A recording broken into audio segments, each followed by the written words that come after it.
Hello, Bears fans, and welcome to another edition of Bears on Tap. You're probably sick of my voice already, but I am Ron Luce, and I am joined by the mastermind of this operation, Mr. Quentin Crisco at Butkus Stats on the old X app. We're going to hashtag crack them because we got a full show today, Q, because we've got Packers talk. But it's over. It's finally over. The season is done. This is the first show after the season has concluded. And of course, I know everybody's tuning in. You probably don't care to hear about the Packers game, but the things you do want to hear about, the coaches, what's up to come this offseason, all the decisions that are going to be at hand, et cetera, we're also going to touch on here tonight. But before we get into everything football, Q, how you doing, buddy? I'm doing good, man. It is I'm not gonna lie. By the time that game was over Sunday, I was just relieved that the season's done and we're on to the next one. You know, like we are the hope is back alive to build this thing for next year and what that could be. That's exciting to me. That's what I've, kind of been waiting for feels like half the season now, outside of a little blip where the playoffs felt possible before the Browns, destroyed my dreams. But so I'm kind of glad to be here, be where we are, and get the ball rolling on offseason, on free agency, on draft, and catch some NFL playoffs in the process. 100%. I'm right there with you, man. I think the sigh of relief is, I think, what a lot of Bears fans felt after what truly was a roller coaster of a 2023 season. It's all done. It's all over. They can't hurt us anymore. Well, that's not entirely true, but at least they can't hurt us on the field until next year. And it's going to be a hell of an offseason, and obviously we're going to get into that here a little bit as well on this show, but plenty of other shows over the course, obviously, of this offseason. Bears on Tap will be coming back as well. But for everybody watching along, whether you're on X, whether you're on YouTube, whether you're on Facebook, tune into the comment section throughout the show. Give us your thoughts, because we're going to dive in to everything from the coaching stuff, as we noted, to some of the offseason decisions that are obviously at hand for the front office. And we want to hear your inputs, like our friend Skokes here in the comments. Dudes, what's up, Skokes? How you doing, buddy? And everybody else as well. Mr. Snipey in your front yard says, I still can't believe Get Shit hasn't been fired yet in relation to Luke Getsy. I haven't heard that nickname yet, but I'm kind of a fan of it. It's good. We might have to roll with that. I like that. Get shit instead of get see. But all things, but just like those two, please jump in the comments, share your thoughts, and we'll post them right below us here throughout the show. And honestly, they'll probably work their way into the conversation as well. So be a part of the show if you would like to. Head over to the YouTube, like, subscribe, hit the bell button. You know the drill. Follow along at Bears on Tap on the socials, and you can join the conversation with Q and I here tonight. But Q, let's dive into this thing, right? Packers. This we're already going to make this an explicit episode. This fucking team that is north of Chicago continues to piss me off. I know it pissed you off on Sunday. I saw your posts out there throughout the game as well. I mean, just Q, I don't think you have the answer, but maybe you do. Why is it that no matter how good or bad the Bears are, they just cannot beat Green Bay? Because Bo Melton and Dontavian Wicks are so good. That's why. Atrocious. It's so bad. Like I liked Bo Melton when he was coming out the draft. I thought he fell too far and probably should have made Seattle's roster because they drafted him. But he's not that good, what, man? If that was a case for Eberflus's defense and what this team can be, it was pathetic. I mean, you are playing off coverage all game. It looked like the exact same game plan from week one. Yes. They threw out the blitzes. They threw out any simulated pressures. They weren't pressing at the line of scrimmage. They were just sitting back and saying, we're going to force turnovers somehow. That's not how this works. That's not how you guys have been having success the last, 5 home games in a row that you won? That's not what you were doing.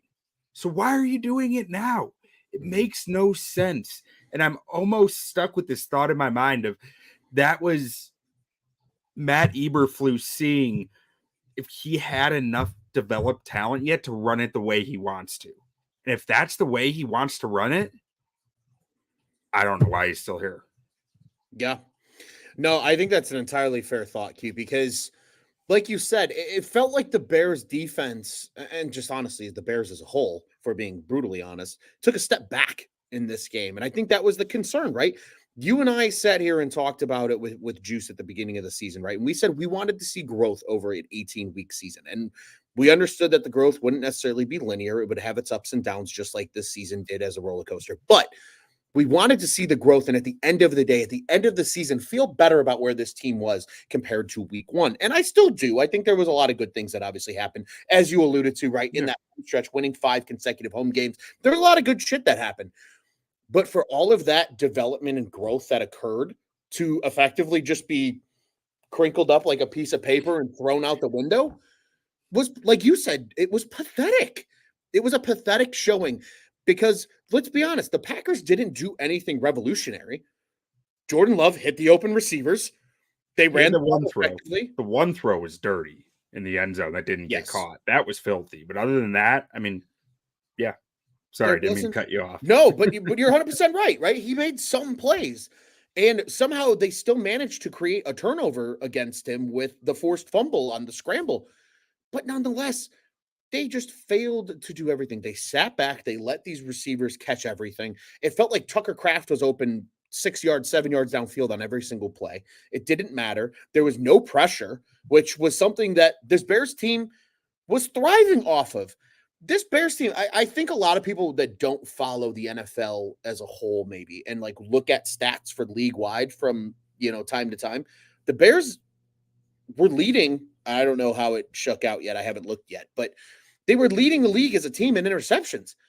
But out of those 22, 19 of them came in like the last 9 weeks of the season. Yeah. They were so good because they were creating pressure, because they were forcing quarterbacks to be uncomfortable. And then this defense was able to eat the way that we saw the Lovie Smith defenses do it back in the 2000s. And even the Eberflus defenses in Indianapolis did before he accepted the head coaching job here in Chicago. And to your point, Q, they said, nope, we're not going to do what works because that makes too much fucking sense.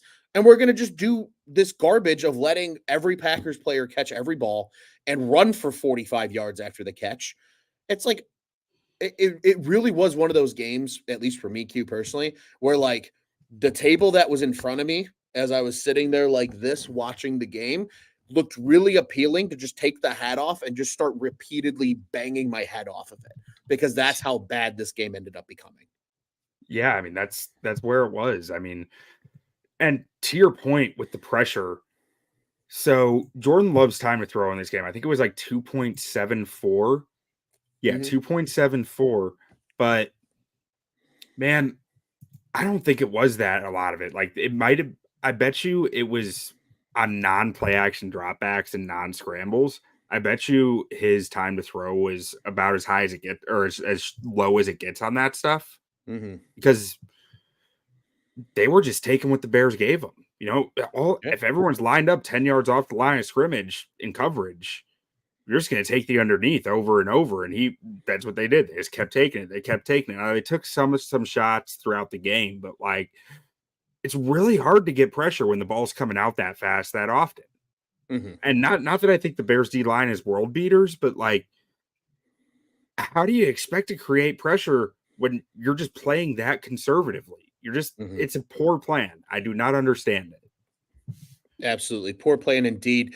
Another comment here. Absolute shit show by the Bears. Corners getting baked. D-line getting no pressure. No receiver depth outside of DJ Moore. Jenkins had the worst game of his career. Get shit headed. It was just being get shit and getsy. And the 8-point blowout, as he says. In addition, another edge in re-signing JJ, number one priorities after the game. And then says Eberflus was banking on Love to make a mistake and throw a bad ball so they could get a free turnover. And it really did feel like that. And when he's got open receivers running 10, 15 yards downfield, it doesn't matter if he's going to make a bad ball. He didn't throw any bad balls on Sunday's game. And it ended up it created such frustration. And I think, Q, admittedly, right, you and I sat here pretty much a week ago and said, hey, as of after that Falcons game, everybody felt good. Everybody saw the opportunity maybe for Eberflus to return and Fields to return. And then Sunday happened. And now I think the narrative has completely changed for a lot of people's minds. I think there's still a lot of people that believe in Justin Fields, but I think the Eberflus, maybe he can stay discussion is completely out the window now. I think everybody's astounded that he hasn't been canned yet, because there's been what, 4 head coaches already canned in the last 48 hours or so Yeah, I since the mean, completion of Sunday's games. you'd have to think like I was shocked myself by 2 of them, but yeah, I don't know. I mean, I guess I always kind of thought if Eberflus was going to be gone, it was going to be a time like it was going to take time. Kevin Warren is such a methodical person, and the Mhm. processes that he wants to do things. I don't think he's going to rush something like that. And I think the reality here is we're talking about the McCaskies, who are not a cash rich family. I'm not saying they're poor. They have a ton of wealth, right? They have a ton of wealth in that franchise, but all of their wealth is that franchise. Right. They don't have cash on hand to be willy nilly with the money while they're building a stadium. And Mhm. I think that that's a real factor in this. I mean, how can it not be? You're talking about having to pay another new coach. How you're probably still paying Matt Nagy right now. And you're talking True. about having to pay another new coach. Like, I think Nagy's deal probably would have ran out this season, maybe. I Mhm. think he had 2 years left. Um, so they're just starting to get the reprieve from Matt Nagy's deal. And you're talking about eating another coach's contract. I think that's going to be an impact. I hate that it is. I hate that it has anything to do with any decision, but I think it does. Yeah, and I think that's where a lot of people get frustrated with the McCaskies, right? Because yeah, it's great. You own this multi-billion-dollar entity, but at the end of the day, that's their wealth. It is the multi-billion-dollar entity. They don't have a family business on the side. Even just looking around the rest of Chicago, right? The Chicago Cubs, the Ricketts family owned TD Ameritrade before that sale. The Wirtz family owns Breakthrough Beverage, which is their beverage distribution company. That's where their wealth comes from.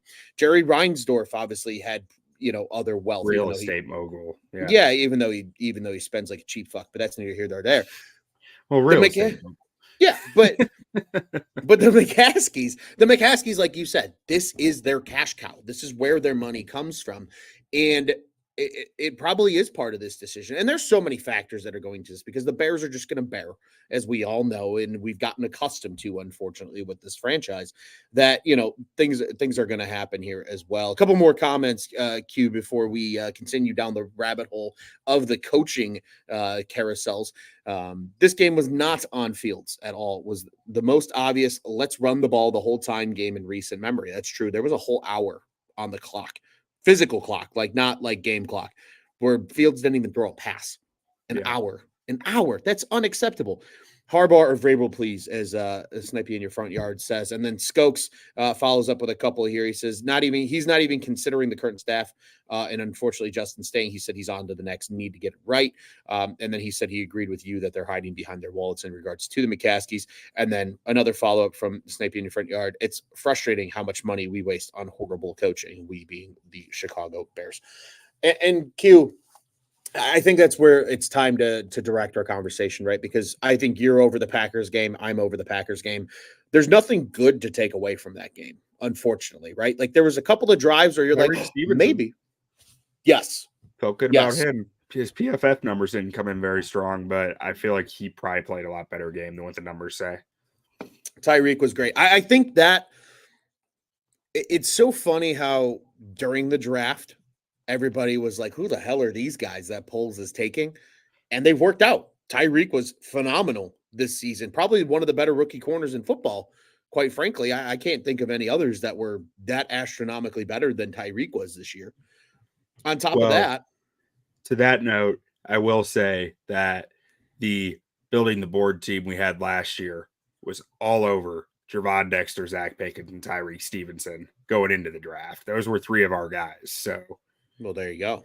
See, and that's because people are ignorant. They don't know where to go for their resources, but they'll know where to go for their resources, especially this year too. Now that building the board has wandered its way over to OnTap Sportsnet, we'll talk about that a little bit later here in this show as well. But at the end of the day, it's coming down to the coaching. That's the next peg in this offseason, right? Obviously, the debates have already occurred with what do the Bears do with the number 1 pick and where do they go from here and all that stuff. That doesn't get sorted out until probably April. Let's just be brutally honest at this point. But the coaching they can figure out within the next few days, right? Because coaches have been fired. Arthur Smith, gone. I think 12:01 officially, right? 12:01 a.m. I think he was Yeah, officially something like that. Dunzo. Like the tweet came out from Falcons, and they were like, "Nope, we're done with him. He's gone." But Smith, gone. Very surprising one today. Mike Vrabel, gone. Ron Yeah. Rivera, gone. I don't think anybody was terribly surprised about Rivera. And then I'm missing one. What am I missing? I mean, Carolina's coach was already Oh, gone. yeah. And they fired the GM, which Yeah. salute to that guy. He never has to pay for a drink in Chicago ever again. Thanks to him for his decision last year. But I think that those are pretty much the big ones, right? Obviously, like the Giants let their defensive coordinator go. Like Oh, there's a the couple of Giants little ones. defensive coordinator let them go, I think. Fair, totally fair. He kind of forced their hand. Wink Martindale just pulled like cranky old man moves on them until they accepted it, which is They're just like, hysterical. all right, you're gone. And he's like, thank you. Thank God. Get me out of here. But Q, I mean, it really is now, like, I feel like, at least personally, all eyes in the NFL when it comes to the coaching situation are now on the Bears because Yeah. everybody's just mind boggled that Flus isn't gone yet, or that they at least haven't said anything yet, even in regards to Luke Getsy at OC. What is your gut telling you? And when do we learn kind of what the ultimate decision is, do you think? Do we learn it before the end of this week, or do you think this kind of trickles into next week as a decision that comes much later than most of these coaching firings that have so far? I mean, we can look historically at it. Like when it was a Wednesday when they announced that Matt Nagy was going to come back, right? So that gives you an idea of the amount of time that those meetings took.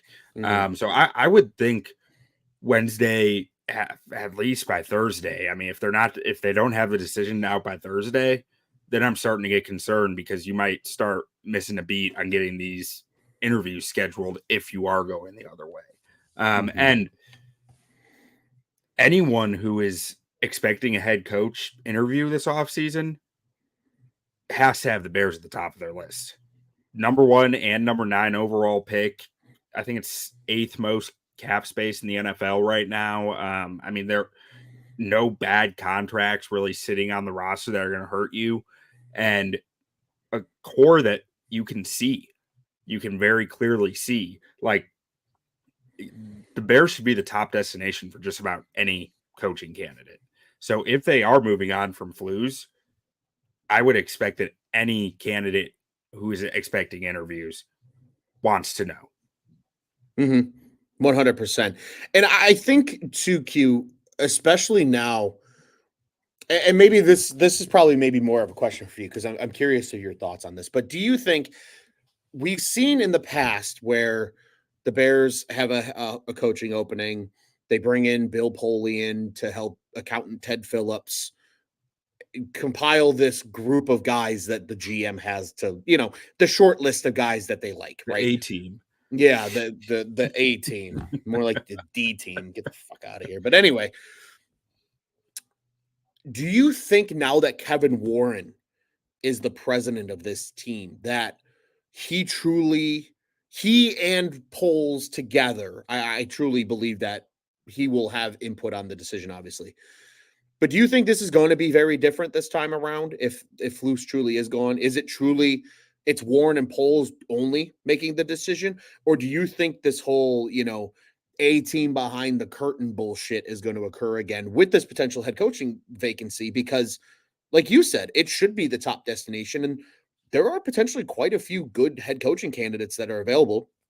I think Bobby Slowick is a name that people have obviously floated around because of the Houston Texans' success on offense this year. And the Bears connection. His dad was one of Wanstead's D coordinators. Right. In So Chicago. there's that as well. And then obviously, I feel like Bears on tap here. We have at nauseum talked about Ben Johnson as a possible option, certainly as well. So, I want to know your thoughts. Like, what do you believe the ultimate decision could become if this becomes a vacancy, if Flus is canned in, say, the next 48 hours?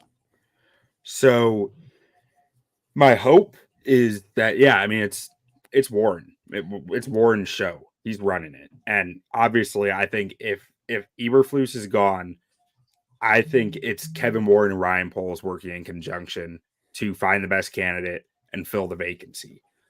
But my gut, man, my gut says George George is heavily involved right now. Warren has the power, but they're not going to do anything until all three agree on something. And ultimately, if that I really think, and this is pure speculation on my part, I think Eberflus is getting fired if they can come to an agreement with Jim Harbaugh. And if they Mm. can't, I think Eberflus is back. That's pure speculation on my part. I don't have any source on that, but that's the read I'm getting right now. And I mean, Harbaugh is far from the worst candidate in my mind, but he's also not my ideal choice. So like, I'm not just saying that out of hope. I just, that's the vibe I'm getting, that if they can make the money and the power structure work with Harbaugh, I think that they will move on. And I think that that is part of what is kind of taking some time here, personally. That's interesting. That's interesting. And Q said it. LOL. The McCaskey special. I think. I think it's interesting because with Harbaugh, right? Like, do you think it's because of the Big Ten connection with Warren that they would want Harbaugh, or do you think it's also because of the Chicago connection with Harbaugh as well that he feels like the candidate that they would want as a group? I think I think Kevin Warren would be very open to any coach. I think Ryan Poles would be very open to a lot of coaches. I think George McCaskey has his eyes set on one guy who he feels like is a pretty sure thing. That's Mm. gonna A guy who's gonna come in and change things the second he's there and make sure that this team is a true playoff contender when they open that stadium. That's where I think his brain is. That's what I think really matters to the McCaskies, and that's why I think Harbaugh is the domino here. That's totally fair. Skokes says there is also the Rooney Rule. Also, he believe they can't make any behind the curtain agreement with Jim. I think they can't make a behind the curtain agreement per se, but I think they can at least talk to him and just Yeah, say, "Hey, is this even a job you're interested in taking?" Because if Harbaugh comes back and says, "No, I want nothing to do with the Bears," then to your point, Q, right? Either they're keeping Flus or they potentially do move on and look at a Ben Johnson or one of those other names. But at least the conversations, right, can be had and they can kind of figure things out because like Mr. Snipe Yard says here, Eberflus in 2 seasons has proven that he is a horrible head coach, horrible clock management, and capable of winning games. And it's very hard to prove that on a rebuilding team. But he, again, at least on rebuilding teams, like, and this is coming from a Blackhawks fan, right? Like, you can see Luke Richardson's a good head coach because he gets a far inferior team in terms of talent on more often than not nights to compete with better teams in the league. Like, that is directly showing me that you are the right coach, and with competent talent in a year, 2 years from now, by growing and organically and developing, etc., that you'll be a contender, and that's a good coach, right? yeah, Even here, though, there is nothing outside of a small stretch of games this season when that defense started to play really well that I think gives anybody the clue that Eberflus is truly a good head coach. Do you agree with that, Q?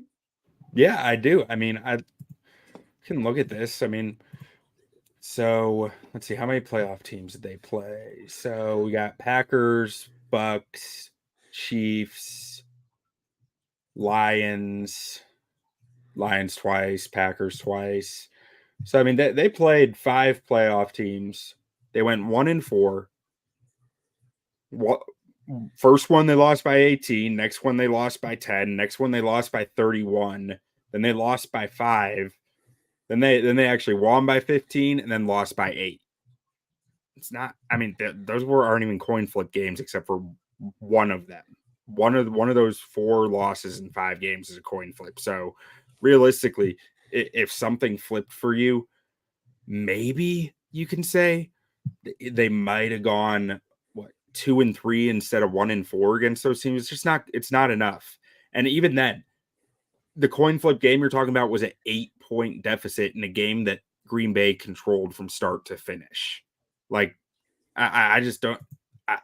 There's nothing here that gives me a lot of confidence in their ability to win games, let alone close out games when they get a huge lead, because this is a coaching staff that in 2 years has blown 5 games where they had 90% win probability in the second half. That is near impossible to do. Like, that's just, I remember the odds of it happening 3 times in one season was less than 1%. Like that is just incompetence. And it's insane to me that it's a consideration still, but here we are. And I mean, I've said many times in this show, I was an Eberflus guy when they hired him, but that is severe incompetence to lose that many games that you should just not have even sniffed a loss in. 100%. I completely agree with you there. It's frustrating, right? Too, because I think we as fans are sitting here and we're like, what is this? What is this team going to do, and where are they going to go, and can they ultimately get this? Just get this right. Just getting it right would be so nice for once, because it's been so long since this team has had what felt like a competent head coach. And even, not taking shots at people that don't necessarily deserve it, but even Lovey wasn't the greatest game manager as a head coach, right? Like this franchise has not been known for head coaches outside of Mike Ditka. And let's be frank, that team was incredible. Those 80s teams were great teams, and they only won one Super Bowl. So how are we even going to sit here and claim Mike Ditka is this immaculate head coach? They haven't had truly a great head coach probably since George Halas.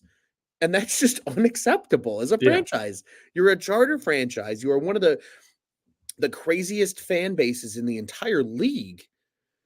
And yet they refuse to operate with competency. And I think that is what is so frustrating here. And I think that's why fans are starting to get itchy right now, Q, waiting for this potential Eberflus decision, because everybody's sitting here going, literally, you just talk through all the numbers there. Additional numbers here, down by 10 plus with less than 5 minutes to go. Teams were 0-84 after the Bears-Lions first matchup, 1-84 when the Lions came back. Like, they literally did shit this year that was like history defying in terms of just bad football. When does that, even with a 7-10 record, because quite frankly, they should have been 10-7, which is hysterical to think about when you consider like how this Green Bay wouldn't even had a chance at the playoffs. No. That would be the Bears spot. That would have been locked in Sunday, and they would have been resting starters. How about that? Tyson Bagent was inactive. Nathan Peterman would have started that game, damn it. How awesome would that have been? That's the coaching, though. Like, that's your coach this year was not a multiplier. He was a subtraction from your team. Yeah. And that's just shooting yourself in the foot. And I mean, that discounts everything, Monday through Saturday. But if you're not getting it done on Sunday, it's all for nothing anyways. Yeah, absolutely. Right. Like it's great if you will the building Monday through Saturday and guys love you and everything like that. It's great. But at the end of the day, you'll win and lose games on, well, not always Sundays, but hypothetically speaking here, Sundays, right? Like, you win and lose games on Sundays. I don't give a rat's ass what you do. I mean, Bears were actually pretty good on Monday and Thursday night football, so it really was, and their Saturday game. So really Monday through Saturday was all good. Yeah, it just literally was Sunday, which unfortunately the NFL loves playing the Bears in that noon slot on Sundays more often than not. So it's like, well, shit, what are they going to do now? But in all seriousness, it's very frustrating when, it's great to have good culture and it's great to have all that. Like, that's important stuff. Don't get me wrong. Very important stuff. But you still got to be able to win ball games at the end of the week. And when this coaching staff has clearly made an example that they can't, I think Sunday's game solidified it, right? Again, if they come out and beat the Packers, I don't even think we're having this discussion. I think Flus is guaranteed to be back. Maybe Getsy's gone, and that's the big place that they have to go. Fields is probably still quarterback. Like there is no, oh, are they taking Caleb? It's probably, oh, who are they trading the first overall pick to, and fleecing for tons of resources. It's total opposite discussion because, like you said, despite an 8-point loss, they were not even in that game. No. We're not even in that game from the jump. And they got every break too. Like they did. It felt like things just kept coming up Bears on little things, on penalties, on a fumble recovery, on stuff like Tyreek Stevenson knocking him out of bounds going backwards, the clock runs. Like there was a lot that went in the Bears' favor. If that becomes more 50-50, they may have lost that game by 2 scores. Yeah. And then it's even worse, right? Then we're really sitting here going, why the hell isn't Eberflus out the door? So I'm right there with you, man. It's going to be something interesting to see. Q, I want your thoughts here, though. We're going to have a little fun with this before we change over to the quarterback subject because we need to address it at least a little bit. Eberflus, hypothetically, Eberflus is fired within the next 24 hours.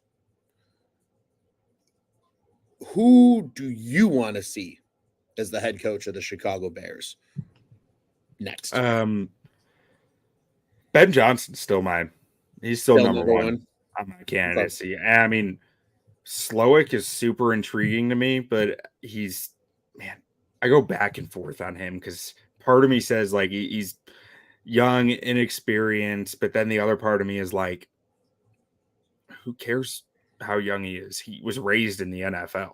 He knows people. He knows how to get the staff together. He has all these connections. So Slowick is like 1B to me. Ben Johnson is 1A.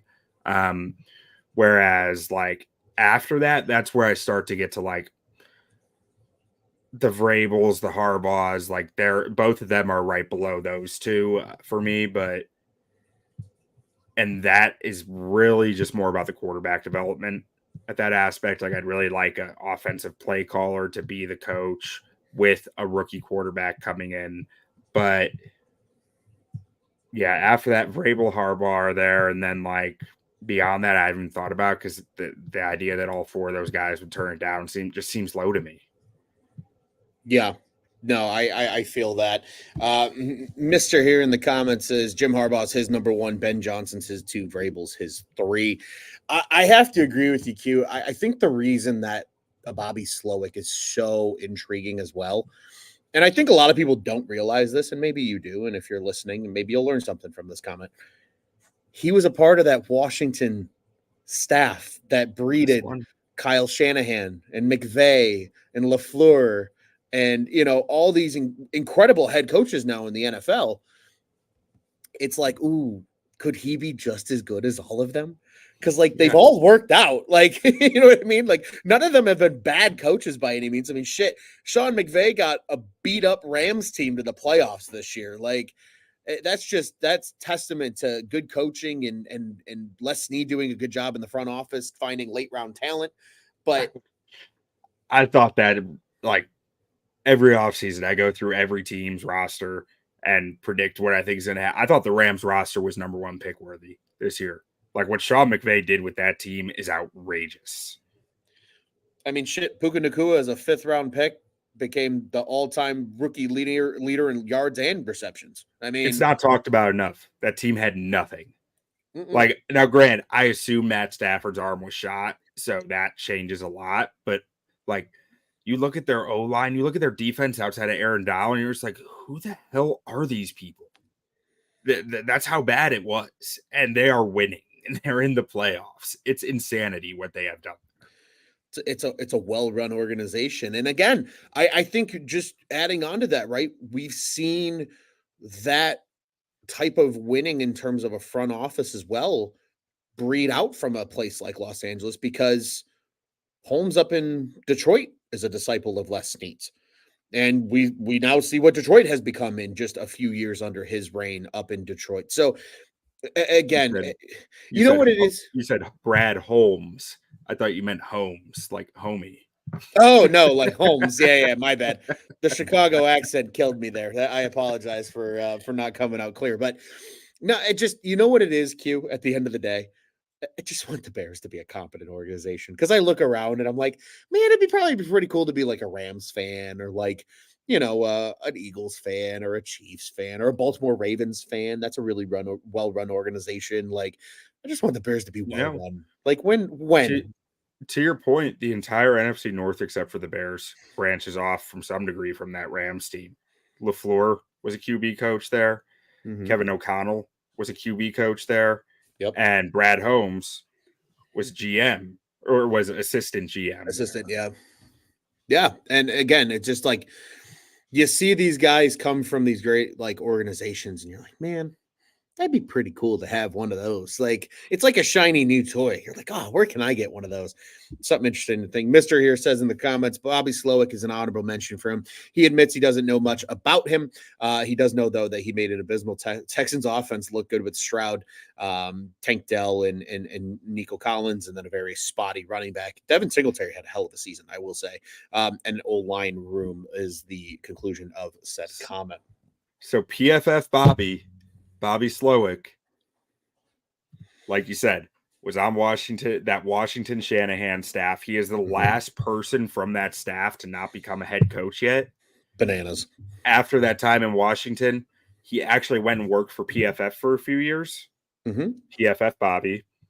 And people within PFF say that the guy's a genius for what it's worth.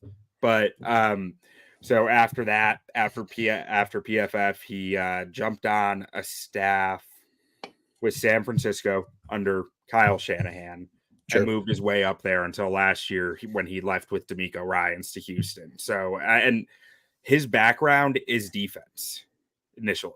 So he has both sides of the ball. He sees the game from both sides of the ball, which is something that's really intriguing about him. Is he when he was on that Washington staff, he was on the defensive quality control side. He was a quality control coach for the defensive coaches, and then he moved over to offense later. So you know that he understands coverages, which I think is so huge with an offensive coach.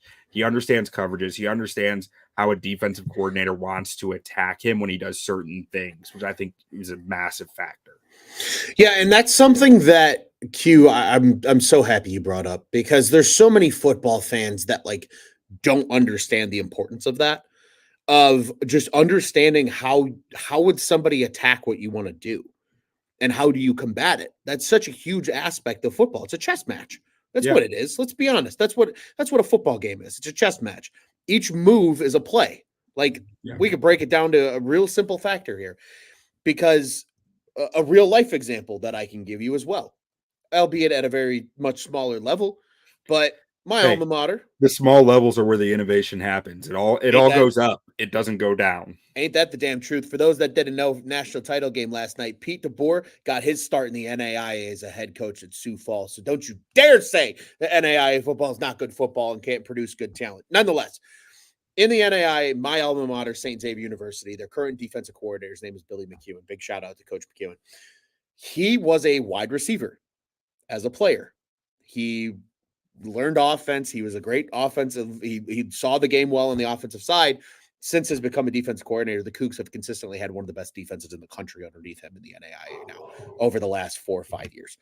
It just goes to show it truly is important when you have a coach, especially even as just a coordinator, not just as a head coach, that understands both sides of the football. Because it's going to help your game planning. It's going to help your understanding of what coaches are trying to do to attack what you want to do and how to combat that. And that to me is what is so intriguing about a guy like Bobby Slowick is like, ooh, he's got that defensive, that background. He works very well, clearly, with D'Amico Ryans. Because let's be honest, D'Amico's letting him have full control of the offense. D'Amico's probably not pushing his nose in there all too often, being a defensive guy historically. So knowing that a guy like Bobby Slowick can feel out both sides of the football like that and know how to attack at a defense because he would also know how to attack his own offense, electricity. It would be absolutely incredible to see. To that point, too, Kyle Shanahan was famous for, like, the stories get talked about all the time with him of when he was a quality control coach and coming up and assistant coach. of him going and sitting in on the defensive meetings because he needed to understand the coverages and the ways that they were going to attack offenses for him to take advantage of it. Yeah. That's football, baby. How do you one up your opponent on the other side? It's a big ass chess match with real people. That's really all it is at the end of the day in the game of football. But speaking of Q, because if we're talking about coaches as the chess players, the quarterback's the king, right? I mean, let's just call it what it is. It's the most important piece on the chessboard, despite them not being able to move Would very that be far. the queen then? Maybe it would be the queen. I was kind of leaning that way. I didn't know where to go with it I because the think it queen can is. do whatever I'm you not a want. huge chess player, but I think the queen would be the quarterback. I like that. I think see, I almost think Because the you king need to wouldn't even be a protect the player. queen, and you Right. need yeah. And Yeah. when you take down the queen, that means you win. Like I Yeah. like Cause I mean, if you get rid of somebody's queen, they are probably defenseless. It's pawns and the well, king that's moving one space around the board, praying to God correct you me if don't get I'm it. wrong. That's chess, isn't it? If you take down the queen, the game's over. King. Oh, okay, You take interesting. down the king. So chess is weird. So all right, this is clip worthy. Who knew we would talk about chess on Bears on Tap tonight? But the king is the objective, right? You want to take out the king. You want to create a checkmate situation where the king cannot move anywhere without being taken out by your players. The queen is the most versatile piece on Okay, the board, though, where the queen can move forward, can move side to side as many spaces as you want, can move diagonally. There is no restriction to the queen's movements. Whereas, like, the knights, for example, can only move in an L shape, right, yeah. where pawns can only move two and then one from there on out and attack, diagonally. So there's no restrictions with the queen. So that's kind of where I was like, maybe the queen kind of is the quarterback because at the end of the day, right? Quarterback, you would think in terms of attacking is the most important piece on the field. But at the end of the day, like the king is what you need to defend, and The it's king's the complicated. football. There you go. I like that. I like that a lot. The king's an inanimate object. It's the damn pigskin, and the queen's just throwing them around the board. I kind of like that analogy. Actually, I'm a really big fan, indeed. And Mister here in the comments is given. Actually, I kind of like this. We're gonna just draw this whole thing up. Pawns are the offensive line. The bishops are the wide receivers. The knights are the tight ends. Yeah, I like it. I like it it a lot, works. actually. I'm a fan. I support it. I support it. Yeah, the rooks are the running backs. I like that. I like that a lot. That's a good analogy. But Q, I think it's time, right? We're going Yeah, from the chess players to the chess pieces, and in this case, the most important piece on the field, which is the quarterback. The argument has been occurring on Bears social media for weeks now. This is not a new subject by any stretch of imagination, but now that the season's finally over, it's at the forefront of a lot of conversations. What do you do with the number one pick? Do you trade it? Do you keep Justin Fields and you build around him, or do you go get a Caleb Williams or maybe a Drake May? I don't think that's the case, but again, we'll entertain it for purpose of the conversation at the top of the draft. So, Q, what's your gut telling you right now? Because I think the coaching has a lot to do with it as well. I think there's a lot of decisions that still need to be made before even the early inkling thoughts of what this team's going to do at quarterback kind of come to the forefront here. I mean, What's going through your head? I'm on the Caleb Williams bus. I I can't not be. Bum, I bum. just watched my 7th, 8th, and 9th game from him today, and he's different. He's just different. Um, and I saw a stat the other day. I think it was either from two friends of the show. It was either Stark Kyle Orton or Robert Schmitz. It might have been both of them who were talking about it, but it was like some of the time to throw stuff with him, like his time to throw on scrambles is ludicrous. And that's what drives up his total number. It's like almost 6 seconds on scrambles. Yeah, damn. And the rest of them, it's like he's pretty much like right around where I think you're supposed to be. But regardless of that, regardless of any numbers, I watched this guy play football, and it's art. It's beautiful. This guy he is so calm and so cool and collected in so many moments where it's like you shouldn't be able to do that. and he just understands space. He understands timing. He understands angles at such a high level for a college quarterback that it's just, you could tell me that he has an average to slightly above average arm, and I'm still taking him. But then you throw on the fact he has that howitzer, and it's just like, what are we doing here, guys? Like, I mean, the fumbles are an issue, but I watch him when I watch him pump fake and he's bringing the ball all the way out here and stopping. Guy doesn't have small hands. So I think the fumbles are fixable at that point. It's not like he has a physical issue holding Sure. on to the football. It's more of a mental issue of what he's doing in a moment when he's getting hit. So it's just, I think the best way I can put it with him is, as far as selling him as a prospect, is like most guys who go back for another year of college after being like Heisman caliber, maybe not necessarily winning the Heisman, but being like close, take a pretty significant step backwards the next year because everyone is more prepared for them. Deshaun Watson took a huge step back his senior year. It's why he fell in the draft. There were multiple other quarterbacks who was like, they went back to college another year and struggled. Trevor Lawrence, I think, struggled more, like as more tape, like as defenses found out how to stop them, they got worse. Right. Caleb's production really didn't get worse. And that's a huge selling point to me. I mean, the guy was still put up like 40 touchdowns and something like 6 interceptions. Crazy numbers. It's huge. And as far as like the Bears quarterback situation, I think you're at a point here where you're pretty much going to have to decide if you're going to pay Justin Fields now, because if you pass up the top 2 quarterbacks in this class, you are signaling to his agent, who is not very well known for negotiating team-friendly deals, that we think Justin Fields is more capable than these 2 guys, which is just going to, that price tag just instantly skyrockets at that moment. Yeah. And Fields can hold out. Fields can say, I don't want to sign a 5th-year option. I don't want to be franchise tag. Like, that's a real option for him to say, trade me. And then you're left holding, maybe you trade it back. You have some draft picks. That's great. You got to move up in next year's draft for a guy who's not the caliber of these 2, of Williams or May. Which a lot of years, and I will be the first to say, every year the quarterbacks get talked about like that. Like, well, you don't want to miss this guy. But this year's, like, this one's real. This one is real. These 2 guys are such talented prospects. And Caleb specifically, I see special things all over his tape that I just don't know how you pass it. So I'm sitting here saying, you have a number 1 pick, which has a much higher success rate with quarterbacks than any other section of the draft. Like, I put this out on Twitter the other day about the number 1 pick quarterbacks versus the guys picked 2 through 5 versus the guys picked 6 through 15 and basing the guys through the rest of the first round.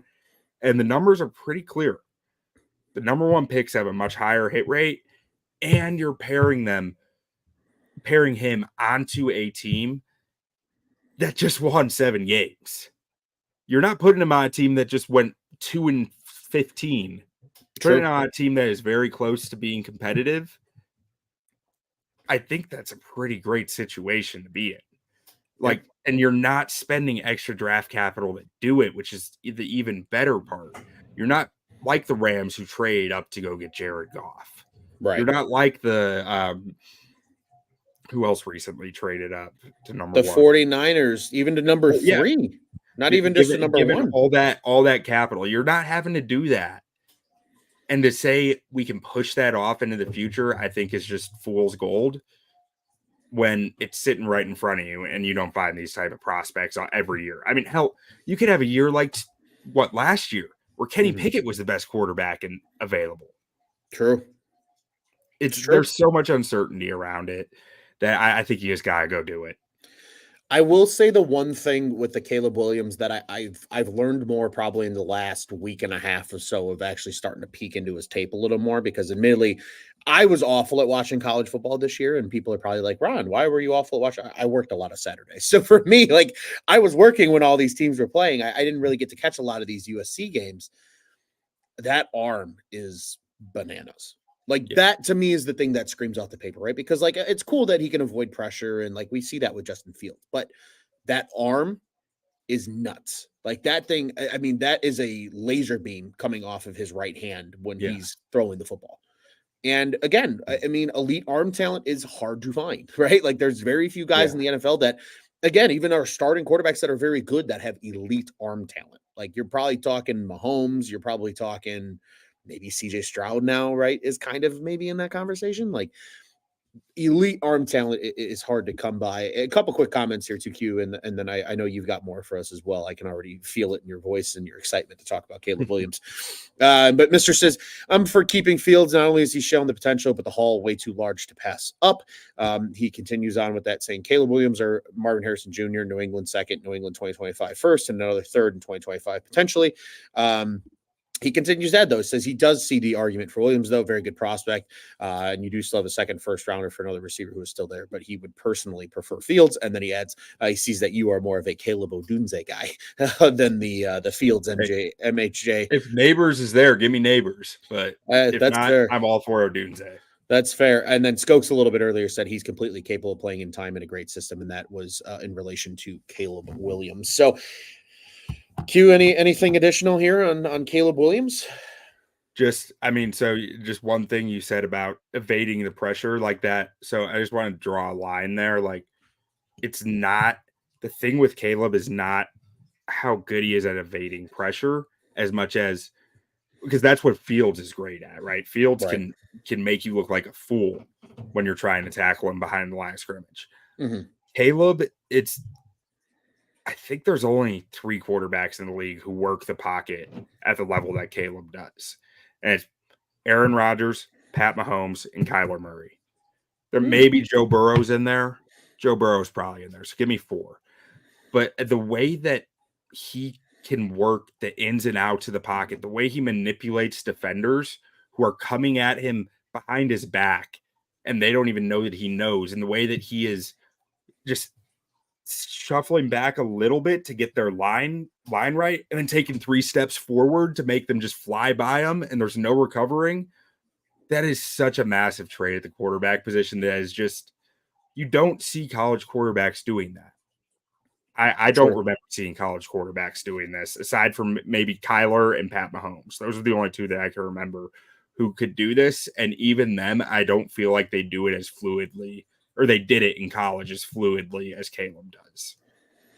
Yeah, and I think too, though, Q, just one thing I want to add onto the Caleb Williams conversation here, not even so much about the player, but I think too with the guys that you mentioned, right? They went into situations with good head coaches that helped develop them, right? I know Kingsbury got some weird remarks, but like he helped Kyler look really good in the NFL. And then obviously, in addition to that, right?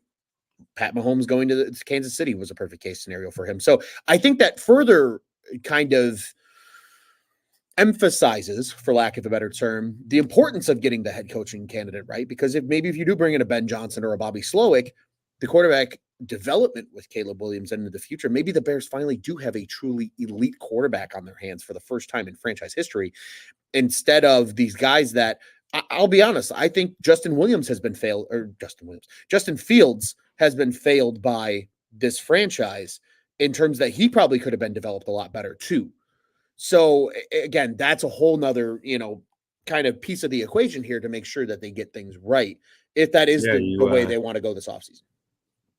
The way to foster a quarterback who has explosive traits like Fields is probably not to put him in the 200 club. And tell him don't take risks and not give him a ton of talent outside. Because, I mean, the real way I think that you would have developed a Justin Fields would have been saying, go out there and play. Go out there and figure out what you can't do. You throw an interception. I'm the head coach. That's probably on me. I put you in a bad spot. You don't. Instead, what he got was don't turn the football over, 200 yards, 0 sacks, whatever it was, or 2 touchdowns, 0 sacks, 0 turnovers, the 200 club. And that scares me with developing another quarterback, that is the mentality. 100%. I completely agree with you there, Q. There's a lot to come this off season. Obviously, there's tons of questions that need to be answered before we probably can give any further thoughts on what we think the Bears are going to do and what not do. There's a lot to be done. Quick comment here from Skokes. He says, now it just comes down to the meetings with Caleb. Even some of his podcasts interviews, he's a bit goofy and some had some questionable answers. Hoping Poles and staff gets to the bottom of it. Yep, absolutely, and that's a huge part of the upcoming draft process. He's a weird dude. Yeah, but some of the greatest quarterbacks are weird dudes. I was just gonna say some of the greatest, like, to do it at anything they do in this world are usually a couple of screws are loose. Like, that's just kind of status quo. I'll admit that I'm very kooky as a human being, and that's the only reason that I am semi-entertaining on a microphone. Like, that's just is what it is. But nonetheless, like you said, man, it happens. Quarterbacks are weird ducks, kickers are weird ducks, right? But if they're good at their craft and they're good at and they help you win football games, like, there's a lot of things you can look past and just be like, all right, whatever. That's just him being him. And it's the end of the day. But Q, before we start to wrap things down, we're worthy and worth bringing attention. Once again, I know we've talked about it over the last couple of shows and brought light to it a little bit, but building the board. It's going to be kicking off here in probably the coming days. Articles will start being released from the ontapsports.com website.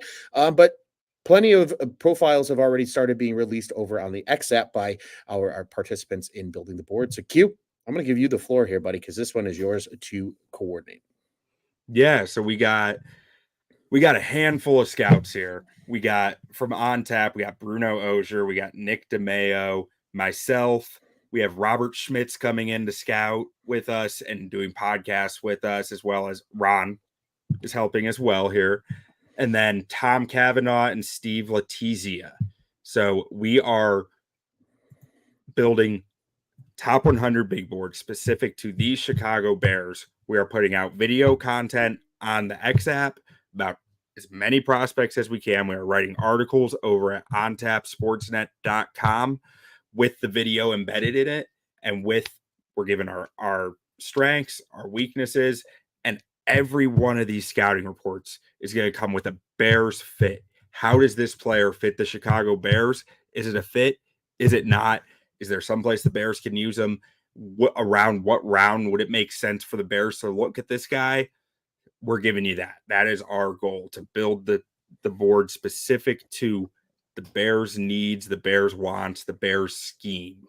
So right now, we're in some uncertainty around that because we're not exactly sure what the scheme is going to look like. And we're aware of that, but we're putting scouting reports out as fast as we can with it. We should start seeing some of them roll online this week, I believe. And we are very excited about it. The podcasts, you can check them out here at the Bears on Tap channel, or Bears on Tap Twitter, on the On Tap Sportsnet YouTube channel, on the Facebook, wherever you watch us. You will be getting the Building the Board episodes right there every week starting, let's see, I want to say the week of the 22nd. We haven't set the exact date yet, but the week of January 22nd is our kickoff episode. 2 weeks from now. Yeah, 2 weeks from now. And then we will have daily episodes from the Senior Bowl. We will have at least 3 of us there at the Senior Bowl, live watching these guys, sending out tweets, updates about what we're seeing, and then getting on the mic that night to talk it all through. And then after the Senior Bowl, we will have 2 episodes per week, 1 per position group, where we're talking through prospects. Yeah, it's going to be an awesome awesome project, people. Like, for everybody listening, that might be like, wow, that sounds like it's going to be crazy and over the top and tons of content. Yes, it is, but it's going to be awesome. Seeing the behind the scenes of it already, the meetings that we've had internally discussing just kind of game planning and what expectations are and things like that. It's going to be really cool. I'm super stoked to even be a small part of it. You guys are already crushing it behind the scenes here, and I'm excited to see the stuff start getting released here this week. And I highly encourage everybody to tune in and be a part of it, because it's going to be an awesome project. And I think it's going to really give a lot of our listeners incredible insight really into who these guys are and and who some of these guys are that the Bears might end up taking when April rolls around here in just a few months. I mean, it's going to get here quickly, folks. I know everybody's like, oh, April's so far away, but don't act like that, because it'll sneak up on you. Trust me. I'm all too familiar with that. These guys are some of the best brains that I've met in the Bears social media community. So do follow along here at Bears on Tap. Well, and from the content side, our goal is to have our big board locked in and all of our reports out by April 1st. Because you guys need to be able to read them. You guys need to be able to see them. If we're putting stuff out the week of the draft, that means we messed up. We're too late. Like, you guys can only take in so much, right, in 1 week before the draft. So from our end, we need to be on it now. 100%. Yeah, tons of planning going into it, but it's going to be great. Again, be sure to follow at Bears on Tap on the socials. Follow Q over at Butkus Stats, and be sure to follow all of our other great contributors as well. You will start seeing them tagged on the On Tap Sportsnet account, so you can follow them there. You probably already follow them, honestly, because a lot of them are incredible minds in the Bears social media community. So if you aren't following them yet, you certainly should. And if you are already, you'll recognize their work when it starts getting released here from ontapsportsnet.com. Q, I'm excited. I know you're excited as well. It's going to be really cool. And this kind of does really wrap up the season for us. I'm sure we're going to include some content at some point. We're going to take next week off because we need to rally a little bit and start getting on the building the board. But I'm sure you'll hear from us before the end of January. We'll do kind of one of those classic, what was our favorite and least favorite moments of the season and things like that. And obviously, as major news happens, you will probably hear from us as well at Bears on Tap. But that is at least the scheduled programming that is coming up, and it will be very heavily centered around building the board. But yeah, as things happen, as we get closer to free agency, obviously, if free agent signings happen, there will be shows then to accompany that and provide more insight on that as well. Mr. Here says you should do a mock draft. We kind of are in a little bit of ways. In April, we will be doing live mock drafts where we have a round table of scouts and a guest GM, and all of us scouts are pitching to the GM who the pick should be. It's going to be electric. It's going to be so cool. I'm super stoked to even be a small part of it. You guys are already cranking, and it's been incredible. It's going to be a cool project. So highly encourage everybody to tune in. If you're itching for, prospect content and draft content throughout the next couple of months, this is the place to be right here at On Tap Sportsnet with the guys on the Building the Board project. It's going to be pretty electric. Q, any final thoughts before we kind of wind this thing down and take a week off and recover after a hell of a ride of a roller coaster season in 2023? No, I think I bared my soul, so I think I'm good. I feel that. I am also good. It was a fun season, though. And again, we'll have a show kind of recapping our favorites and least favorites. But right now, I think we're waiting for the shoe to drop with the coaches, and then we'll really start to kind of move things along. And if you're itching for more content, perhaps if you're a Bears fan here watching us, so we have, for the first time in a long time, our Bears on Tap crew as a whole are a bunch of Cubs fans.